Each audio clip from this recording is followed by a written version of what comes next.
If you forge a will and try to debut it at the funeral like it's your sad little Broadway show, do not be mad when someone storms the stage with receipts. Literally. Am I the a-hole for reading my father's real will at his funeral, after my stepmother forged a new one? There's a moment in every drama where the music stops. Someone gasps. A secret is revealed. And everything changes. Mine came at my father's funeral, but to understand it, you need to understand him. My dad, Harold, was a complicated man. Brilliant, stubborn, relentlessly private. A contract attorney for 35 years, known for airtight clauses and ironclad confidentiality. He was never warm, exactly, but he was consistent. You always knew where you stood with him, which, in my case, was somewhere between cherished and deeply underestimated. My mother died when I was 9. Dad remarried when I was 12. Enter Simone. Simone was poised, beautiful in a magazine editorial way. All sleek hair, muted tones, and sentences that ended like closing doors. She had one son, Oliver, from a previous marriage. Oliver was 13.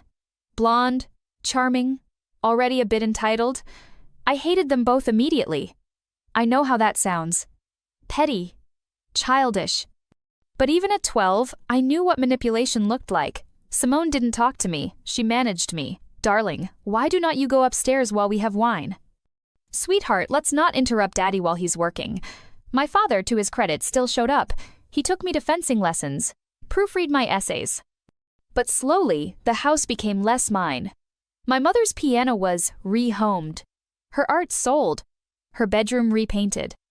By the time I was 17, I had a shelf in the hallway and a quiet tone. When I left for college, I swore I had never moved back. Over the next decade, I saw Dad occasionally, holidays, birthdays. He always asked about my work, corporate compliance, and always sighed when I said I wasn't planning on law school. Then, 3 years ago, he got sick. Pancreatic cancer, quiet. Vicious. He called me alone. Do not tell Simone yet, he said. I need to get things in order first. Over the next month, he brought me into his confidence. I am changing my will, he said. It turns out the old version split everything between me, Oliver, and Simone equally. A third each. I was trying to be diplomatic, he told me. But she's not, what I thought.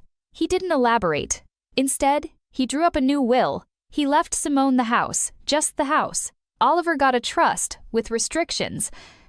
I got everything else. His savings, his stocks, his legal library, his firm shares. We notarized it, witnessed, sealed it. Then, 1 week before he died, he gave it to me. Keep this safe. He died at home, with Simone on one side of the bed and me on the other. The funeral was staged. Simone in black silk, Oliver in designer sunglasses. Eulogies full of curated grief. I planned to wait, to read the will after.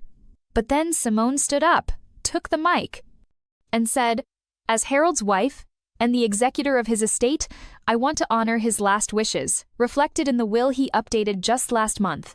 My stomach turned cold. She held up a folder. White. I recognized it, but it wasn't the version I had. I walked to the podium. My hands didn't shake. I am sorry, I said. But that's not his final will. She froze. I have it here, I continued. Witnessed, notarized, dated 2 weeks after the one Simone is holding. Murmurs. Simone snapped. You're lying. I held up the sealed envelope. My name written in his hand. The lawyer, Dad's former partner, took it, examined it. Paled. This is real, he said. I watched Simone's face collapse. Oliver stood. This is disgusting. This is a funeral, I said, then do not lie at one. What followed was chaos. Simone tried to dispute it. Claimed Dad was not of sound mind. The lawyer confirmed. He'd spoken to him the day it was signed. Simone accused me of coercion. Said Dad was manipulated by grief. I let her spiral. Then I dropped the final bomb. There's a codicil, I said, about Oliver. The lawyer read it, out loud. Turns out, Dad found out Oliver had siphoned money from his firm, small amounts. Quiet. Clever, but not clever enough. The codicil reduced Oliver's trust to a symbolic $10. Gasps. Oliver lunged at me. He had to be pulled back. Simone sobbed. The will stood. Simone kept the house. That was it. I got the rest. I used some of it to start a foundation in my mother's name, donated Dad's law library to a university, sold the firm shares. Simone hasn't spoken to me since. Oliver sent a single text. You're a monster. Maybe, but monsters do not forge documents. So, am I the a-hole for reading my father's real will at his funeral and exposing what my stepmother tried to hide? Was I the a-hole for not waiting until the chaos passed to defend my father's wishes? Oh, honey, you didn't just read that will, you dropped it like a mic at Simone's one-woman pity party and left the audience stunned. You're not the villain, you're the plot twist. Simone tried to rewrite history with her knockoff legal cosplay, and you hit her with the director's cut, sealed, witnessed, notarized, and annotated with pure vengeance. And can we talk about Oliver? Sir, you embezzled from your stepfather's law firm. That's not inheritance, that's indictment behavior. Be grateful your trust got reduced to N dollars and not a court summons. You waited respectfully. You didn't make a scene. She forced it. She came for the assets and you came with the receipts. Also, dedicating that money to your mom? 10/10 poetic justice. That's not petty, that's principled. You are not the a-hole. You are the final boss of estate drama. Not the a-hole. You didn't disrupt the funeral. You disrupted fraud. This wasn't a family squabble, it was a crime, and you honored your father's wishes to the letter. Respect. This is the best episode of Succession I never watched. I need names, I need wine, I need popcorn. If you liked that mess, hit like and drop a comment below. Funniest one gets fake upvoted next time.